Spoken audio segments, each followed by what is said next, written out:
Let's say, no matter your best efforts, you're just not thriving in life. And it's not just one area of your life, but it's all areas. You're not connecting with the people around you, you're not doing so well career-wise, and you don't feel like you can be yourself, your true self. Well, I'm here to let you know that the problem might not be you. It just might be the energy of the area you're living in. Maybe you're a skeptic and don't really believe energies can have a significant influence on your life.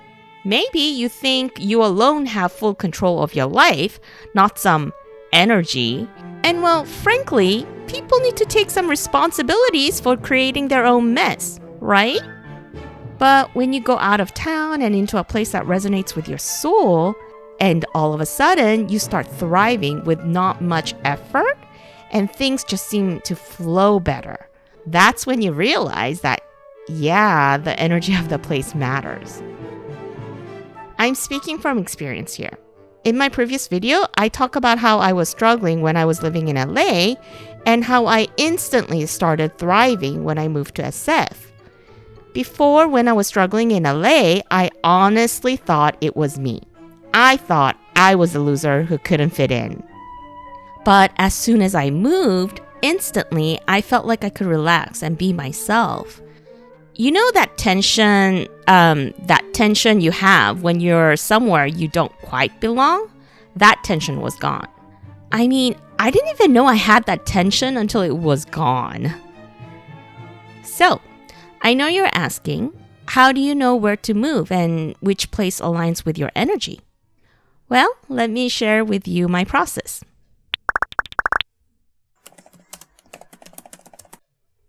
Because I'm intuitively sensitive, the urge to move somewhere always starts with intuitive hits and divine guidance. I know it can sound abstract to people who are more analytical minded, but for me, these intuitive hits are much more concrete and dependable than my mind, since the mind is fickle, volatile, and tends to have contradicting thoughts that change constantly. Anyway, the key is to differentiate whether it truly is coming from your intuition or whether it's just your imagination. And there's a simple method to this. If it's divine guidance, the intuitive hits and messages will come in multiple different forms, over and over again until you finally receive it and take action on it. And it won't let up until you do it. For example, when I was getting intuitive hits that I needed to move out of LA and to San Francisco Bay Area, the message came in many forms. It would come to me in lucid dreams. It would appear in my daydreams when I was zoning out. My heart would react whenever I saw or read anything about SF. A cool, cloudy day reminded me of SF. People would mention SF out of the blue and, well, I just saw SF everywhere. And it was constant. I mean, for years. It just wouldn't let up until I finally moved there. Now, if you're refusing to listen to these messages, then you're gonna see your current life start to crumble down, where you'll be forced to move.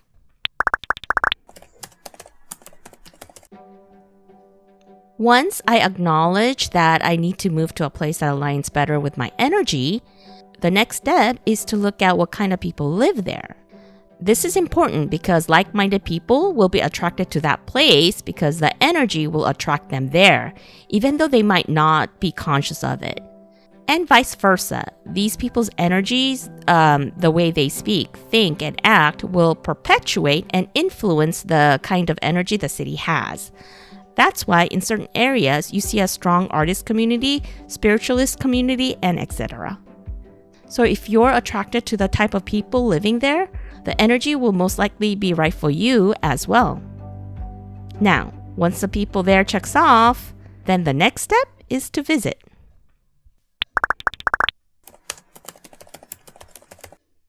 While you're visiting, check if you feel elevated and expanded. If the energy aligns, you should feel relaxed, like you can finally be yourself, almost like you can breathe better. But you have to drop down from your head to your heart and just feel. If you're making up stories about the place in your head, and the story in your head is filled with hopes, dreams, and projections of what your life is going to be like from now on, then you'll be so focused on the story that you won't be able to make a good assessment of the energy. You see, in order to feel subtle energies, you have to get out of your mind and be with your senses. But let's say you arrive at a city and your reaction is, yeah, I guess I can grow to like it here. Well, I would say it's probably the wrong place for you. It should feel satisfying, like two pieces of puzzle coming together. But if you're merely tolerating the energy, well then it might not be a good fit. After visiting, wait until it's actually time to move.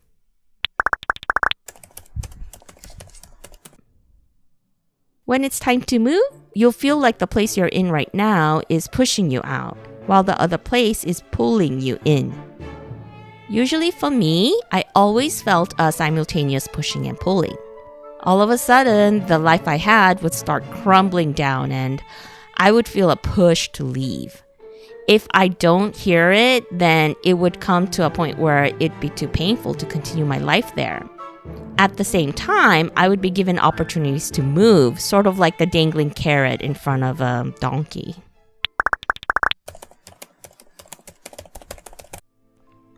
Once you move, how do you know you made the right decision? Well, that's simple. Your life is going to start thriving. If the energy is right, then you should feel like you're in your element. Your creativity should be flowing out with very little effort. Inspiration comes to you easily. People are appreciating you and things should feel easy, almost too easy. But if you feel like your creativity or your personality is blocked and you just don't know the reason why, it could be that the energy of the place doesn't align with your energy. By the way, this is also how you can determine if your current job is right for you. If you find yourself consistently blocked and your true personality can't come out, then I don't know, maybe you should consider moving jobs. Keep in mind, you could be right for multiple places, not just one place. If you look at canines, they have the ability to live in various places with various weathers and landscapes and still thrive because they can easily adapt. You could be someone who has the same trait. Also, some people will thrive being a nomad. So don't cross these options off. It all depends on whether your authentic self can come out and play. What about you? How do you figure out if the energy of a place is right for you or not? Let's all share so everyone can benefit. Alright, that's the end of this video. Like always, thanks for taking the time to connect with me. Until next time, regards, Ray.